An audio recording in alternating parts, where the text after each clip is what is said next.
أشهد أن لا إله إلا الله وحده لا شريك له وأشهد أن محمدا عبده ورسوله أما بعد فأعوذ بالله من الشيطان الرجيم بسم الله الرحمن الرحيم الحمد لله رب العالمين الرحمن الرحيم مالك يوم الدين إياك نعبد وإياك نستعين اهدنا الصراط المستقيم صراط الذين أنعمت عليهم غير المغضوب عليهم ولا الضالين আজকে আমি খান্দাক বা পরীক্ষার যুদ্ধ সম্পর্কে আলোচনা করব, যা পঞ্চম হিজরি বা মোতাবেক 627 খ্রিস্টাব্দের ফেব্রুয়ারিতে সংঘটিত হয়েছিল। কোরআন শরীফে আহজাবের যুদ্ধের কথা এভাবে উল্লেখ করা হয়েছে।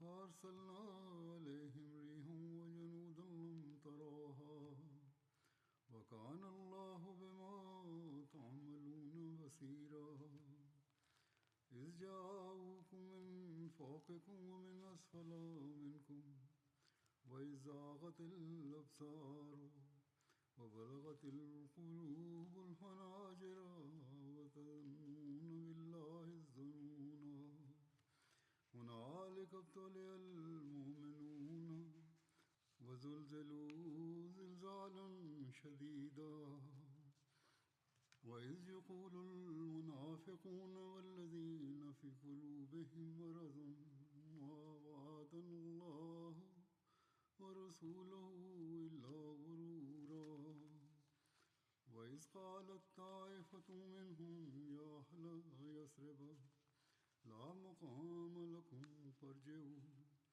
ويستأذن فريق منهم النبي يقولون إن بيوتنا عورة وما هي بعورة إن يريدون إلا فرارا ولو دخلت عليهم من أقطارها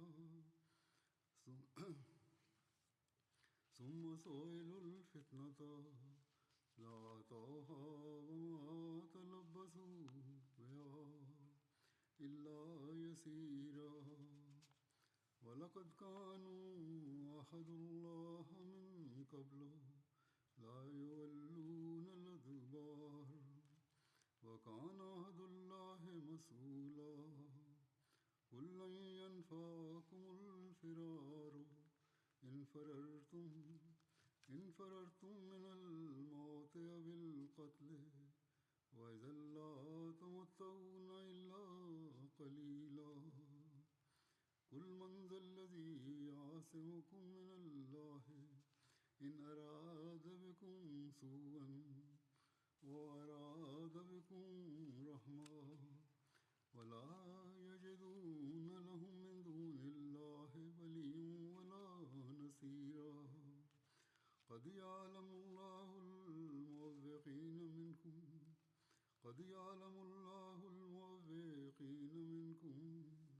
والقائلين لإخوانهم هلم إلينا ولا يأتون البأس إلا قليلا أشهة عليكم وإذا جاء الخوف رأيتهم ينظرون إليك تدور أعينهم الذي يخشى عليه من الموت فإذا ذهب الخوف سلقوكم بألسنة حداد أشهة للخير أولئك لم يؤمنوا فأهبط الله أعمالهم وكان ذلك على الله يسيرا يحسبون الأحزاب لم يذهبوا وإن يأتي الأحزاب يودوا لو أنهم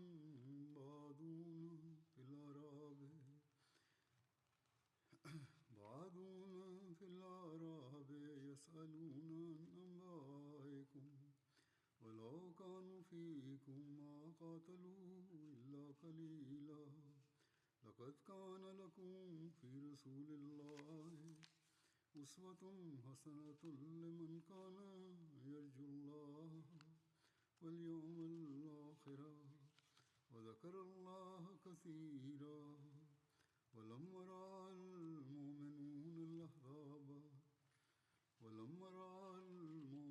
الأحزاب قالوا هذا ما وعدنا الله ورسوله وصدق الله ورسوله وما زادهم إلا إيمانا وتسليما من المؤمنين رجال صدقوا ما عاهدوا الله عليه ومنهم من قضى نحبه ومنهم من ينتظر وما بدلوا تبديلا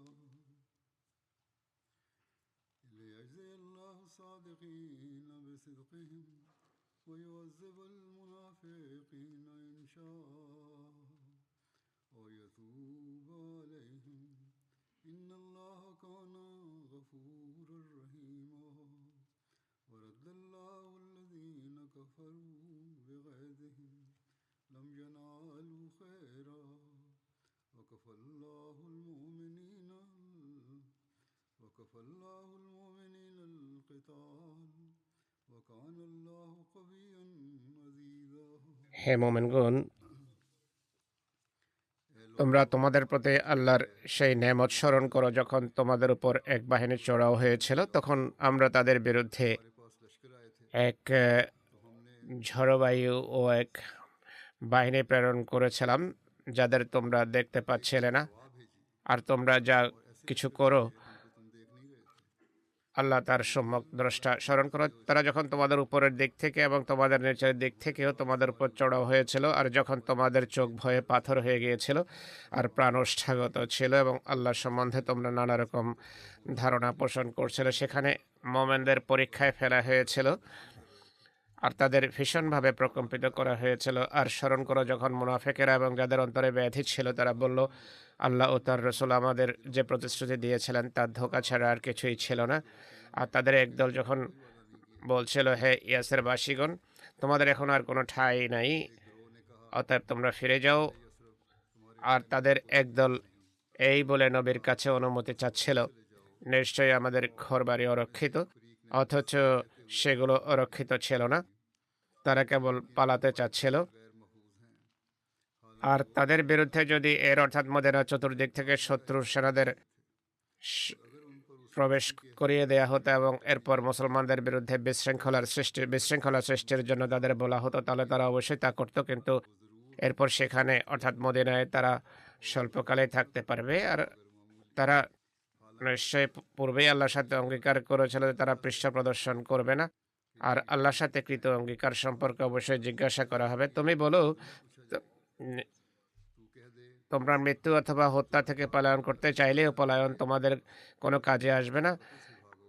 আর এমত অবস্থায় তোমাদের কেবল সামান্যই সুখ স্বাচ্ছন্দ্য ভোগ করতে দেওয়া হবে। তুমি বলো, আল্লাহর হাত থেকে কে তোমাদের রক্ষা করতে পারে যদি তিনি তোমাদের কোনো শাস্তি দিতে চান অথবা তিনি যদি তোমাদের প্রতি কৃপা করতে চান, তবে কে তা থেকে তোমাদের বঞ্চিত করতে পারে? আর তারা নিজেদের জন্য আল্লাহ ছাড়া কোনো অভিভাবক ও কোনো সাহায্যকারী পাবে না।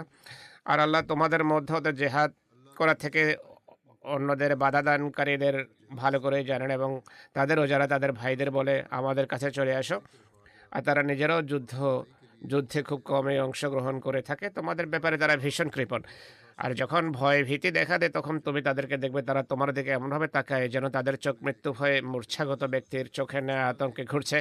कि उनकी आंखें दहशत से घूम रही होती हैं। অতঃপর যখন ভয় দূর হয়ে যায় তারা তীক্ষ্ণ বাক্যবাণে তোমাদের জর্জরিত করে। खौफ जाता रहता है। তারা তোমাদের কল্যাণের ব্যাপারে ভীষণ কৃপণ।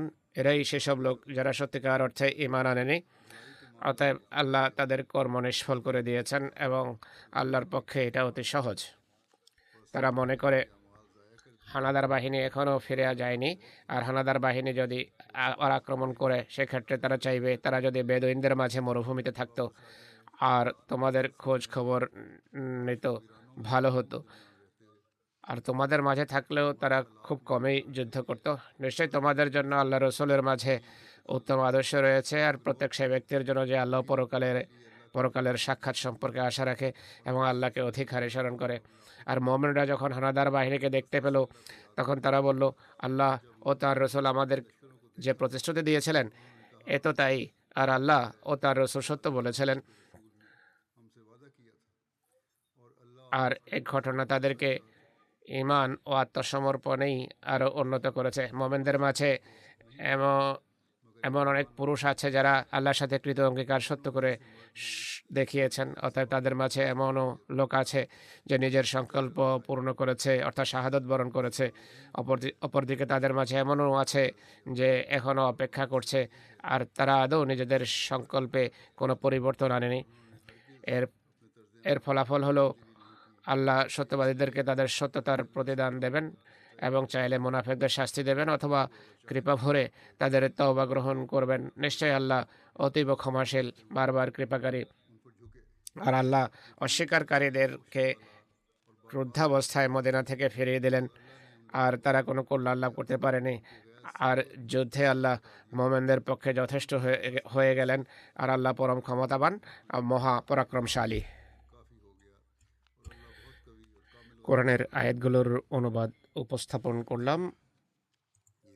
এই যুদ্ধের এই যে নাম রাখা হয়েছে এর কারণ কি? এই যুদ্ধকে পরীক্ষার যুদ্ধ বলা হয়, কেননা আরবের প্রতিষ্ঠিত রীতির বিরুদ্ধে প্রথমবার মুসলমানরা পরীক্ষা খনন করে প্রতিরক্ষামূলক যুদ্ধ করেছে। এটিকে আহজাবের যুদ্ধ বলা হয়। কোরআন শরীফে এই যুদ্ধের এই নামে রাখা হয়েছে। আহজাব শব্দ হিজব শব্দের বহুবচন, এর অর্থ হলো জামাত বা দল। এই যুদ্ধে আরবের বিভিন্ন দল এবং জামাত সম্মিলিত হয়ে মুসলমানদের উপর হামলা করেছিল। এই জন্য এই যুদ্ধকে আহজাবের যুদ্ধ বলা হয়। এর কারণ যা উল্লেখ করা হয়েছে তা হলো চতুর্থ হিজরিতে ইহুদিদের গোত্র বনু নজির নিজেদের অঙ্গীকার ভঙ্গ করা বিদ্রোহ আর মহানবীকে হত্যার ষড়যন্ত্রের কারণে মদিনা থেকে দেশান্তরিত হয়, বহিষ্কৃত হয়। এই অঙ্গীকার ভঙ্গকারী বিদ্রোহী গোত্রের শাস্তি অনেক কঠোর হওয়া উচিত ছিল, কিন্তু তাদের অনুরোধে মহানবী তাদেরকে মার্জনা করেন, ক্ষমা করেন এবং দয়া প্রদর্শন করে তাদেরকে বহিষ্কার করেন মদিনা থেকে। এই গোত্র তাদের সমস্ত সাজ সরঞ্জাম নিয়ে মদিনার অদূরে খয়বরে গিয়ে বসতি স্থাপন করে। 4 মাস অতিবাহিত হতে না হতেই অকৃতজ্ঞ এবং ষড়যন্ত্রকারী ইহুদিরা মহানবী এবং ইসলামের বিরুদ্ধে ভয়াবহ ষড়যন্ত্র আঁটে। এর উদ্দেশ্য ছিল মুসলমানকে সম্পূর্ণভাবে নিশ্চিহ্ন করে দেওয়া। নীতি অনুসারে তাদের নেতা হুয়াই বিন আখতাব নিজের অহংকার এবং ইসলামের বিরুদ্ধে বিদ্বেষ এবং রাগ ক্রোধের কারণে ইহুদিদের আবু জেহেল আখ্যায়িত হওয়ার যোগ্য। সে তার প্রথম সারির সাথীদেরকে নিয়ে মক্কায় যায়। আবু সুফিয়ান এবং অন্যান্য কুরাইশি নেতৃস্থানীয় লোকদের সাথে সাক্ষাৎ করে কুরাইশকে বলে যে আমরা তোমাদের সাথে আছি। আমরা মোহাম্মদ এবং তার সাথীদের নাম চিহ্ন মিটিয়ে দেওয়ার দৃঢ় সংকল্প রাখি। তোমাদের কাছে এসেছি, সবাই আমরা সম্মিলিতভাবে মোহাম্মদ এবং তার সাথীদের বিরুদ্ধে একটা চুক্তিতে আবদ্ধ হওয়ার জন্য। মক্কার কুরাইশদের জন্য এটি ছিল সুবর্ণ সুযোগ। তারা পূর্বেই মুসলমানদের নিশ্চিহ্ন করার ষড়যন্ত্র রাখত। তারা পূর্বেই বদর এবং উহুদের মতো যুদ্ধ করেছে, কিন্তু তাদের উদ্দেশ্য চরিতার্থ হয়নি। বদরের প্রতিশোধ স্পৃহা আর ওহদের ক্ষত আবার সতেজ হয়ে যায়। আবু সুফিয়ান বনু নজিরের এই নেতৃবৃন্দকে স্বাগত জানিয়ে বলে, তোমরা নিজ গৃহে এসেছ, তোমরা সব মানুষের মাঝে আমাদের কাছে সবচেয়ে প্রিয়, যারা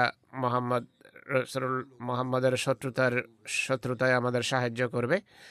পারস্পরিক আলোচনা হয়। কুরাইশের 50 ব্যক্তি এবং এসব ইহুদি খানা খাবার পর্দা হাতে নিয়ে শপথ করে যে তারা পরস্পরের সাহায্য করবে এবং মোহাম্মদ ইসলামের বিরুদ্ধে তাদের সবার উদ্দেশ্য হবে অভিন্ন, আর বলে যে আমরা সবাই সম্মিলিতভাবে মোহাম্মদ সাল্লাল্লাহু আলাইহি ওয়াসাল্লাম এবং তার সাথীদেরকে নিশ্চিহ্ন করব। যাই হোক, আবু সুফিয়ানের সাথে মদিনায় এক ভয়াবহ হামলার স্কিম এবং তারিখ নির্ধারণের পর বনু নজিরের এই প্রতিনিধি দল আরবের অন্যান্য গোত্রের কাছে যায়, যারা মুসলমানদের রক্তপিপাসু হয়ে উঠছিল এবং বেশ কিছু ব্যর্থ হামলাও তারা করেছিল।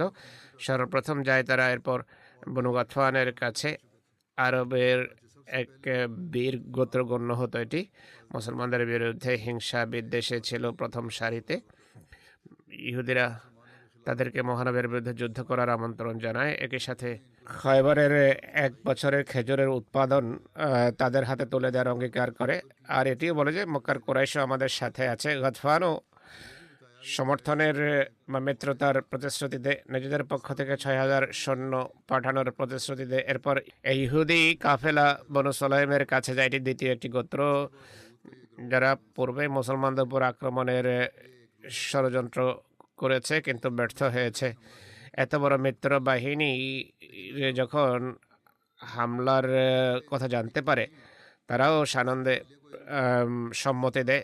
একেবারে বনু ফজারা তাদের সর্দার ওয়াইনার নেতৃত্বে মহানবীর বিরুদ্ধে যুদ্ধ করতে সম্মত হয়। ওয়াইনা তার মিত্র গোত্র বনু আসাদকেও এর জন্য আমন্ত্রণ জানায়। বনু আসাদের নেতা তোলাইহা আসাদিও সেই আমন্ত্রণ গ্রহণ করে। আর বনু মুররা, বনু আশজা গোত্র এই যুদ্ধের জনশক্তি বৃদ্ধিতে অনেক ভূমিকা রাখে। এইসব গোত্র তাদের বীরত্বের জন্য আরবে সুপরিচিত ছিল। এর বিস্তারিত বিবরণ তুলে ধরতে গিয়ে হযরত মির্জা বশির আহমদ সাহেব লেখেন, মক্কার কুরাইশ এবং নজদের গোত্র গাতফান এবং সুলাইম পূর্ব থেকে মুসলমানদের রক্তপিপাসু হয়ে উঠছিল আর প্রায় মদিনার বিরুদ্ধে আক্রমণের ফন্দে আটত, কিন্তু তখনও তারা তাদের শক্তি এক ময়দানে সমবেত বা একীভূত করতে পারেনি। কিন্তু বনু নজির গোত্রের লোকেরা নিজেদের বিশ্বাসঘাতকতা এবং নৈরাজ্যের কারণে যখন মদিনা থেকে বহিষ্কৃত হয়, তখন তাদের নেতারা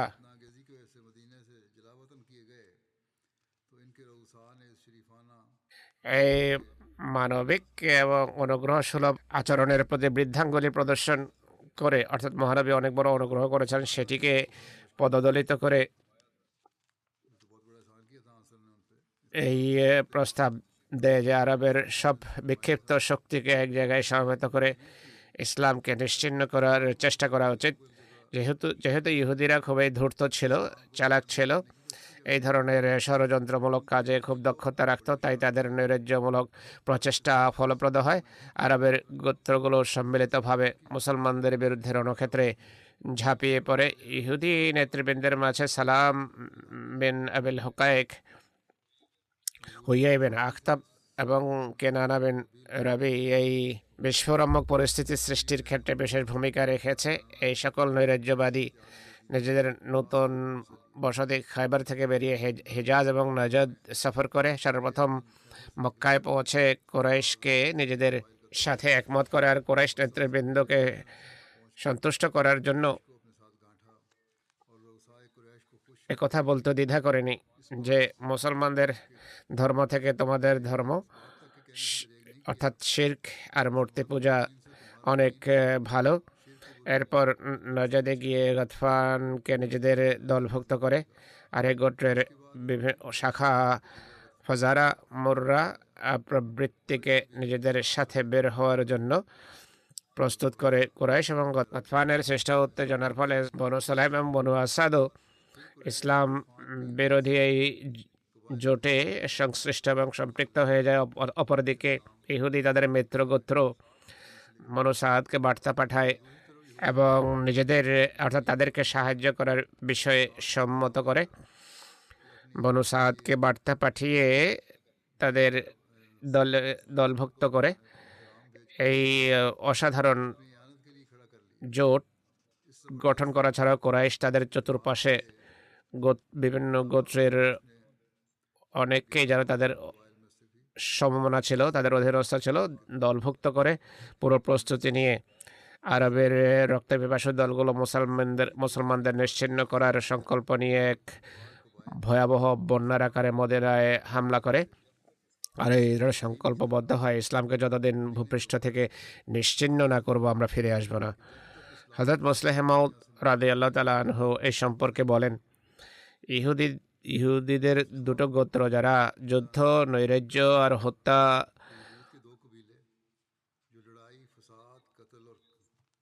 হত্যা করার ষড়যন্ত্র আটার কারণে মদিনা থেকে বহিষ্কৃত হয়েছিল, তাদের মধ্য থেকে বনু নজিরের একটা অংশ সিরিয়ায় হিজরত করে আর একটা অংশ উত্তরের খায়বর নামক স্থানে বসতি স্থাপন করে। খায়বর আরবি ইহুদিদের অনেক বড় একটি কেন্দ্র ছিল, অনেক এবং দুর্গাবদ্ধ শহর ছিল। এখানে গিয়ে বনু নজির মুসলমানদের বিরুদ্ধে আরবদের মাঝে উত্তেজনা ছড়ায়। মক্কাবাসীরা তো পূর্বেই বিরোধী ছিল, তারা কোনো প্রকার উত্তেজনামূলক প্ররোচনার মুখাপেক্ষী ছিল না। গাতফানের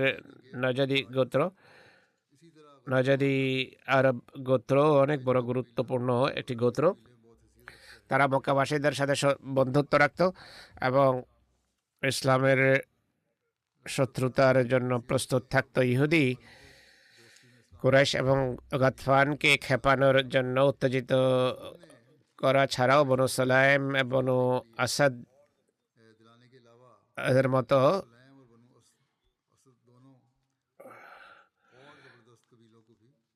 আরো দুটো শক্তিশালী গোত্রকে মুসলমানদের বিরুদ্ধে উত্তেজিত করে। বনু সাদ গোত্র যারা ইহুদিদের মিত্র ছিল, তাদেরকে মক্কার কাফেরেরা সঙ্গ দেওয়ার বিষয়ে প্রস্তুত করে। একটা দীর্ঘ প্রস্তুতি নেওয়ার পর আরবের সব শক্তিশালী গোত্রের এক শক্তিশালী জোটের ভিত রাখা হয়, যাতে মক্কা লোকেরা অন্তর্ভুক্ত ছিল। মক্কার চতুর্পাশের গোত্র এর অন্তর্ভুক্ত ছিল। নাজাদ এবং মদিনার উত্তরের বিভিন্ন গোত্র আর ইহুদিরাও অন্তর্ভুক্ত ছিল। এসব গোত্র সম্মিলিতভাবে মদিনায় হামলার জন্য অনেক বড় এক বাহিনী প্রস্তুত করে।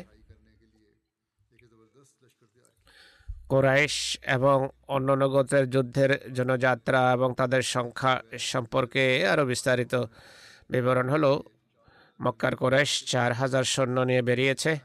তাদের নেতৃত্ব দিচ্ছিল আবু সুফিয়ান। অশ্বারোহী বাহিনীর নেতৃত্ব দিচ্ছিলেন খালিদ বিন ওয়ালিদ। তারা দারুন নাদওয়ায় পতাকা উচ্চকিত করে, যা কুরাইশের পরামর্শ সভার কেন্দ্র ছিল। ওসমান বিন তালহা সেই পতাকা বহন করছিল। পরবর্তীতে তিনি ইসলাম গ্রহণ করেছেন। 300 অশ্ব ছিল তাদের সাথে এবং 1500 উট ছিল। বনু সালাইমের 700 ব্যক্তি কুরাইশের সাথে এসে যোগ দেয়। তাদের নেতৃত্ব দিচ্ছিল সুফিয়ান বিন আব্দ শামস। বনু আসাদ তোলাইহা বিন খুয়াইলাদের নেতৃত্বে বনু আসাদ যাত্রা করে। বনু ফুজারার 1000 ব্যক্তি বেরিয়েছে, যাদের নেতৃত্ব দিচ্ছিল ওয়াইনা বিন হেসান। বনু আশজার 400 ব্যক্তি বের হয়, তাদের নেতা মাসুদ বিন নখায়লা ছিল। বনু মুর্রার 400 ব্যক্তি যাত্রা করে, তাদের নেতৃত্বে ছিল হারেস বিন অফ মুর্রা। বনু গাতফানের পক্ষ থেকে 6000 সৈন্যের প্রতিশ্রুতি ছিল। ইহুদিদের পক্ষ থেকে 2000-এর অধিক রিজার্ভ ফোর্স ছিল, যা বড় বাহিনীর পিছনে শেষ আঘাত হানার জন্য প্রস্তুত হয়ে যায়। আর এইভাবে বিভিন্ন গোত্রের লোক যারা এই যুদ্ধে অংশগ্রহণ করে, তাদের সংখ্যা ন্যূনতম 10,000, কোনো কোনো রওয়ায়াত অনুসারে 24,000-এর মতো ছিল। তাদের সবার নেতৃত্ব দিচ্ছিল আবু সুফিয়ান বিন হার্ব, যে তখনকার আরব ইতিহাসের সবচেয়ে বড় সেনা অভিযান ছিল। হযরত মির্জা বশির আহমদ শাহ এর সম্পর্কে লিখছেন, কাফেরদের এই অসাধারণ বাহিনীর ধারণা করা হয় 10,000 থেকে 15,000। আর কোনো কোনো রওয়ায়াত অনুসারে 24,000ও বলা হয়েছে, কিন্তু 10,000-এর ধারণাকে যদি সঠিক মনে করা হয় তাহলে সেই যুগের নিরিখে এটি এত বড় একটি সংখ্যা ছিল যা ইতিপূর্বে আরবের গোত্রগত সমরে কখনো এত বড় সংখ্যায় অংশগ্রহণ করেনি। পুরো বাহিনীর সেনাপতি ছিল আবু সুফিয়ান বিন হার্ব। পানাহার সামগ্রী এবং সমরাস্ত্র ছিল পর্যাপ্ত। এই বাহিনী 5 হিজরি সওয়াল মাসে ফেব্রুয়ারি বা মার্চ 627 হিজরিতে মদিনার উদ্দেশ্যে যাত্রা করে বা অগ্রসর হওয়া আরম্ভ হয়। হযরত মুসলিহ মাউদ বলেন এই সম্পর্কে, বিভিন্ন ঐতিহাসিক এই সেনাবাহিনীর ধারণা করতে গিয়ে 10 থেকে 24,000 লিখেছেন, কিন্তু জানা কথা পুরো আরবের সম্মিলিত হওয়ার ফলাফল 10,000 বাহিনীতে পর্যবসিত হতে পারে না। 24,000-এর ধারণাই বেশি সঠিক। আর ন্যূনতম এই সৈন্য 18 থেকে 20,000 অবশ্যই হবে। মদিনা একটি সামান্য উপশহর ছিল। এই উপশহরের উপর পুরো আরবের সেনা পরিচালনার সামান্য বিষয় ছিল না। মদিনার পুরুষ, বৃদ্ধ, যুবক, শিশু মিলে 3,000 অধিক হবে না। এর বিরুদ্ধে সৈন্যবাহিনী হবে 20 থেকে 24,000। তাদের সকলেই ছিল সেনা সদস্য, যুবক এবং যুদ্ধ করার বয়সে ছিল। শহরে থেকে যখন আত্মরক্ষার প্রশ্ন আসে তাতে বাচ্চারা এবং বৃদ্ধরা অন্তর্ভুক্ত হয়, কিন্তু দূরবর্তী অঞ্চলে যখন মানুষ চড়া হয়ে যারা যায় তারা সবাই যুবক হয়ে থাকে এবং শক্তিশালী হয়ে থাকে। তাই জানা কথা যে কাফের বাহিনীতে 20,000 বা 25,000 যাই হোক, তাদের সবাই ছিল শক্তিশালী যুবক এবং অভিজ্ঞ সৈন্য। কিন্তু মদিনার মোট সংখ্যা বালক, শিশু এবং পঙ্গুদের মিলিয়ে 3,000 হয়। এইসব বিষয় সামনে রেখে মদিনার সেনাবাহিনীর সংখ্যা যদি 3,000 মনে করা হয় তাহলে শত্রু সংখ্যা 40,000 মনে করা উচিত, কেননা দুই বাহিনীর কোনো মোকাবেলা হয় না। শত্রু সংখ্যা যদি 20,000 মনে করা হয়, মদিনার সৈন্যদের সংখ্যা 1,500 মনে করা উচিত, কেননা তাদের মাঝে দুর্বলরা ছিল।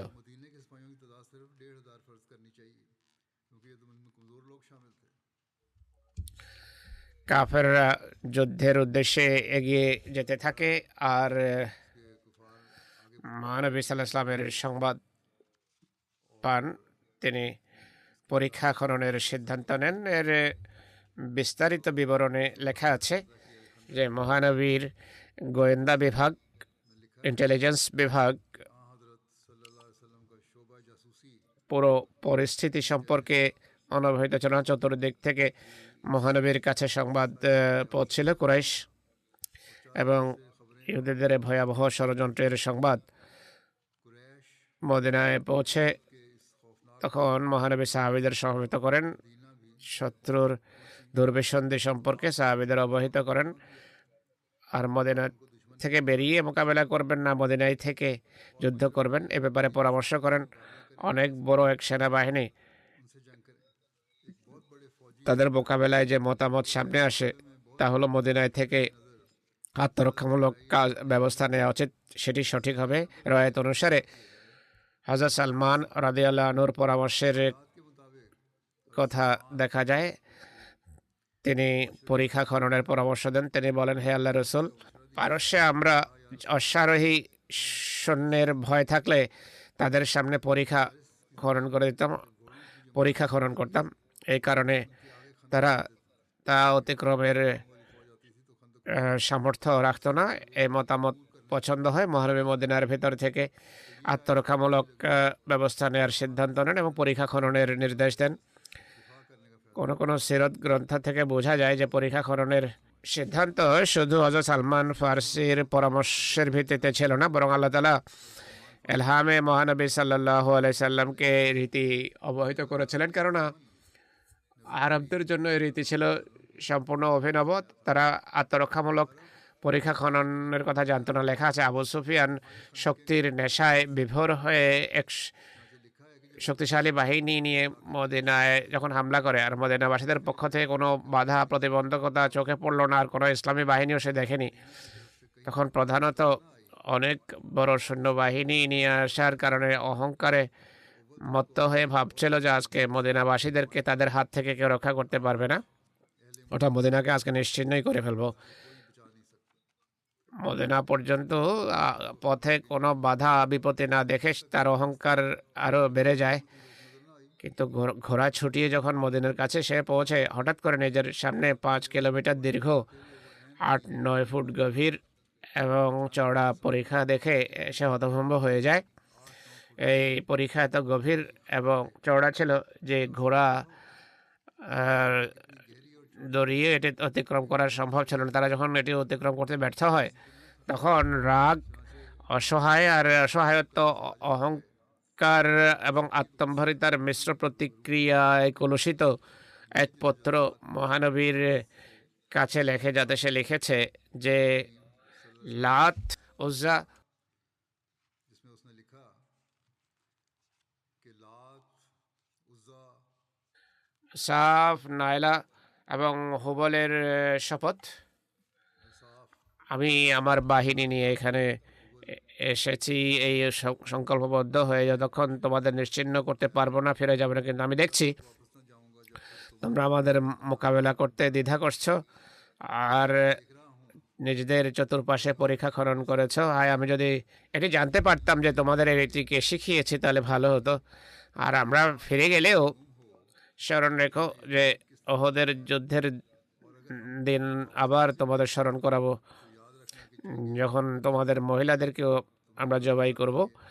মহানবীর কাছে সেই পত্র লিখে পাঠায়। এর প্রত্যুত্তরে মহানবী সাল্লাল্লাহু আলাইহি ওয়াসাল্লাম আবু সুফিয়ানকে চিঠি লিখেছেন আর বলেছেন, তোমার পত্র পেয়েছি, আমি জানি তুমি সব সময় আল্লাহ তাআলার বিরুদ্ধে অহংকারী, মদিনায় ভয়াবহ বাহিনী নিয়ে যে হামলার কথা উল্লেখ করেছ, যার বলে আমাদের নাম চিহ্ন নিশ্চিহ্ন করার সংকল্প রাখো, তো স্মরণ রেখো যে এটি আল্লাহর নির্দেশ, যা তোমার নোংরা বাসনা চরিতার্থ করার পথে বাধা হয়ে দাঁড়িয়েছে। তুমি সুযোগ পাওনি এই কারণে, আর আল্লাহ এমন এমন সিদ্ধান্ত করবেন যে লাত এবং উজ্জার নামও ভুলে যাবে। আর এই যে বলছো যে পরীক্ষা খননের কথা, তো আমাকে কে জানিয়েছে? ফাইনাল্লাহ আলহামানি, ফাইনাল্লাহ আলহামানি যালিক, আল্লাহ তাআলা আমাকে এটি শিখিয়েছেন, এলহাম করেছেন। ये तरीक मुझे अल्लाह ताला ने इल्हाम फरमाया जो तुम्हारे और তোমার এবং সাথী সঙ্গীদের যখন ক্রোধ রাগ বেড়ে যায়, আল্লাহ এটি আমার প্রতি এলহাম করেছেন। মহানবী আর লেখেন যে শোনো, অবশেষে আল্লাহ তাআলা আমাদেরকে সফল করবেন। আর হে বনু গালেবের নির্বোধ আহমক, স্মরণ রেখো একদিন তোমাদের লাত, উজ্জা, ওয়াসা এবং নায়লা আর হুবল, নাসর, নায়লা আর হুবলকে টুকরো টুকরো করে দেওয়া হবে। সেদিন তোমাদেরকে সবকিছু আমি স্মরণ করাবো। স্পষ্টভাবে মহানবী লিখেছেন যে ইনশাল্লাহ বিজয় আমাদের। মহানবী সাল্লাল্লাহু আলাইহি ওয়াসাল্লামের এই পত্র থেকে স্পষ্ট হয় যে যদিও হযরত সালমান ফারসি রাদিয়াল্লাহু আনহু পরামর্শ দিয়ে থাকবেন পরীক্ষা খননের বিষয়ে, কিন্তু এর উপর আমল করার সিদ্ধান্ত করেছেন মহানবী এলহামের ভিত্তিতে। আল্লাহ ভালো জানেন, আল্লাহ মহানবীকে অবহিত করেছেন। বাকি ইনশাল্লাহ ভবিষ্যতে আমি আপনাদের সামনে বর্ণনা করব। পাকিস্তানের আহমদীদেরকে বিশেষভাবে দোয়ায় স্মরণ রাখবেন। পাকিস্তানি আহমদীরা নিজেরাও দোয়ার প্রতি মনোযোগী হন, সদকার প্রতি মনোযোগী হন। আল্লাহ তাআলা তাদের সাহায্য করুন আর বিরোধীদের দুষ্কৃতি থেকে তাদেরকে রক্ষা করুন। দুষ্কৃতকারীদের দুষ্কৃতি তাদের উপর ছুড়ে মারুন। পৃথিবীর কল্যাণের জন্য দোয়া করুন। আল্লাহ তাআলা জগৎবাসীকে ফিতনা এবং নৈরাজ্য থেকে রক্ষা। दुनिया की बेहतरी के लिए भी दुआ करें, अल्लाह ताला दुनिया को भी फितना और फसाद से बचाए।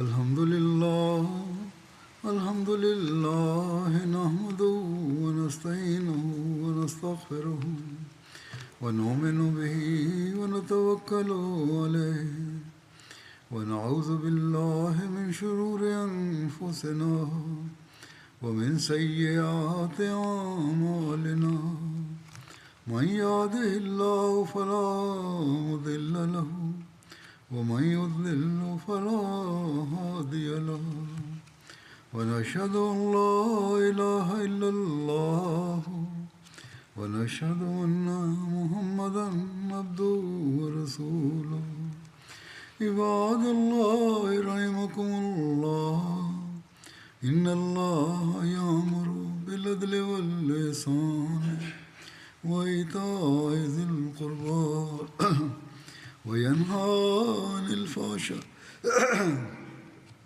وينهى عن الفحشاء والمنكر والبغي يعظكم لعلكم تذكرون اذكروا الله يذكركم وادعوه يستجب لكم ولذكر الله أكبر